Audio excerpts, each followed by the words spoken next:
क्या सच में बेटियों के पिता कभी बूढ़े नहीं होते, या अपनी बेटियों के सुपर हीरो अपनी बेटियों के लिए कभी बूढ़ा होना ही नहीं चाहते? यही ख्याल सुहानी को बार बार अपने वृद्ध पिता को देख आ रहा था। 60 साल की उम्र में बाईपास सर्जरी के बाद भी अपने बेटी जमाई के लिए रात रात भर जगना आखिर कोई सुपर हीरो ही तो कर सकता है।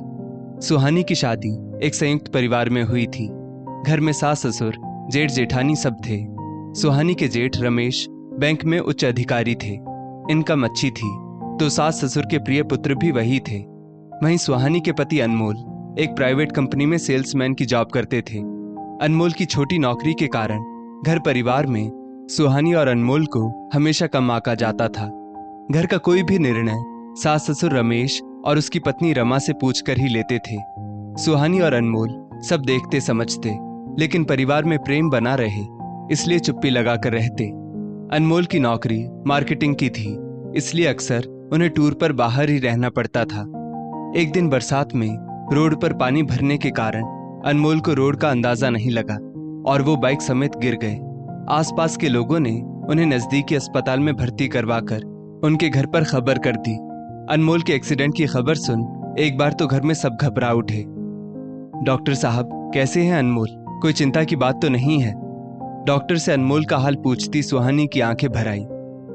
चिंता की कोई बात नहीं, बस पैर में फ्रैक्चर आया है। ऑपरेशन करके रॉड डालना होगा, कुछ दिन हॉस्पिटल में रहना होगा।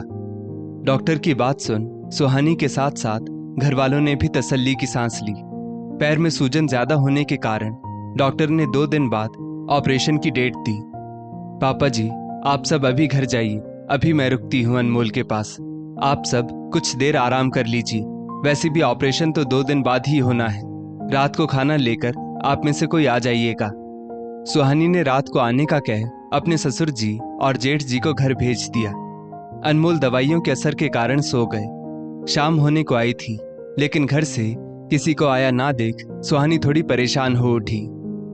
सुहानी अपने ससुर जी को फोन करने की सोच ही रही थी कि कमरे में दोनों हाथों में टिफिन और फलों की थैली पकड़े अपने पापा को देख सुहानी चौंक पड़ी।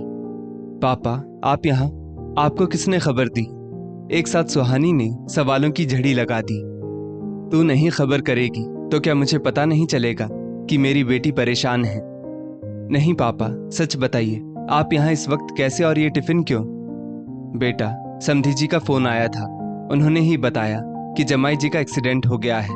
कह रहे थे कि रमेश जी की तबीयत ठीक नहीं रहती और उनका ऑफिस भी होता है। साथ ही समधी जी कह रहे थे कि उनकी भी उम्र हो चुकी है और आज उन्हें आराम भी नहीं मिला, इसलिए मैं अस्पताल रुक जाऊं रात को। और जब मैं यहाँ आ ही रहा था तो तुम्हारी माँ ने टिफिन भी भेज दिया। लेकिन पापा, आपकी तबीयत? अभी तो ऑपरेशन हुआ था आपका। कुछ नहीं हुआ मुझे, देख बिल्कुल फिट हूँ। तू क्यों चिंता करती है लाडो? अभी तेरा बाप बूढ़ा नहीं हुआ। आखिर मेरा भी तो फर्ज है अपने बेटी दामाद के प्रति। खुद को फिट और तंदुरुस्त दिखाते अपने पिता की बातें सुन सुहानी की आंखें भर आई। वक्त नाजुक था, अनमोल भी कमजोर और घायल थे, इसलिए उस वक्त सुहानी चुप रह गई।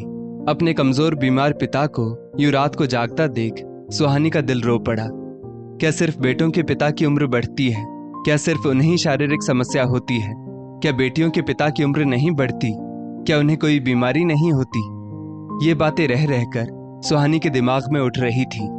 उस रात तो सुहानी कुछ ना कर पाई, लेकिन अगले ही दिन नर्स को अनमोल की जिम्मेदारी दे सबसे पहले कैब से अपने पापा को घर छोड़ फिर अपने ससुराल पहुंची। घर पर भी रसोई के सारे काम सुहानी का इंतजार कर रहे थे। नहा धोकर रसोई बना, सुहानी ने अपने और अनमोल के कुछ कपड़े पैक किए। पापा जी, अभी मैं जा रही हूँ खाना लेकर हॉस्पिटल। आप रात को भैया को भेज दीजिएगा, या फिर आप किसी को गांव से बुला लें, क्योंकि मेरे पापा रात को नहीं रुक पाएंगे। अब गांव से क्यों किसी को बुलाना बहू? और फिर रमेश को कहाँ फुर्सत है जो रात को वो अस्पताल में रुके? और तुम्हारे पापा क्यों नहीं रुक सकते? क्या उनका कोई फर्ज नहीं अपने बेटी दामाद के प्रति? सुहानी की बातों से नाराज हो सुहानी की सास ने कटाक्ष किया। बिल्कुल, मेरे पापा का भी फर्ज बनता है अपने बेटी दामाद के प्रति, लेकिन क्या आप सभी का कोई फर्ज नहीं अपने खुद के बेटे के प्रति?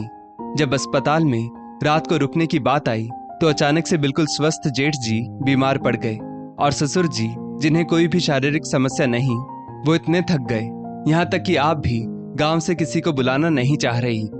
मम्मी जी, जब से मेरी शादी हुई आज तक मेरे पिता को वो मान सम्मान नहीं मिला जो एक समधी को मिलना चाहिए। किसी त्योहार में सामने से मेरे ससुर जी ने मेरे पिता को फोन कर बधाई नहीं दी, न ही कभी उनका हाल समाचार पूछा। यहाँ तक कि 2 महीने पहले आए हार्ट अटैक के बाद जब पापा की बाईपास सर्जरी हुई तब भी ससुर जी ने बस एक कॉल करके औपचारिकता पूरी कर दी थी। और आज जब अनमोल हॉस्पिटल में है और रात रात भर अस्पताल में जागना होगा तो अचानक आप सभी को मेरे पापा याद आ गए। मुझे तो आप सभी की मानसिकता पर शर्म आ रही है। क्या बेटियों के पिता सिर्फ दुख में ही याद आते हैं ससुराल वालों को? जब आप सबने किसी तीज त्योहार, किसी सुख में मेरे पापा को याद नहीं किया तो आज परेशानी में क्यों? अब आप में से कोई रात को रुके या ना रुके, आप गांव से किसी को बुलाएं या ना बुलाएं, मेरे पापा रात को अस्पताल में नहीं रुकेंगे, ये बात स्पष्ट है। साथ ही ये भी आप जान लीजिए कि अनमोल मेरे पिता की नहीं, आपकी जिम्मेदारी है। सुहानी की बातों का किसी के पास कोई जवाब नहीं था। हमेशा घर परिवार में दबकर सहम कर रहने वाली सुहानी ने आज एक कठोर कदम उठाया था अपने पिता के लिए। दोस्तों, इस स्टोरी को लेकर आपकी क्या राय है नीचे कमेंट करके जरूर बताइएगा। और ऐसी ही और भी बेहतरीन वीडियोस के लिए हमारा पेज जरूर फॉलो करें। धन्यवाद।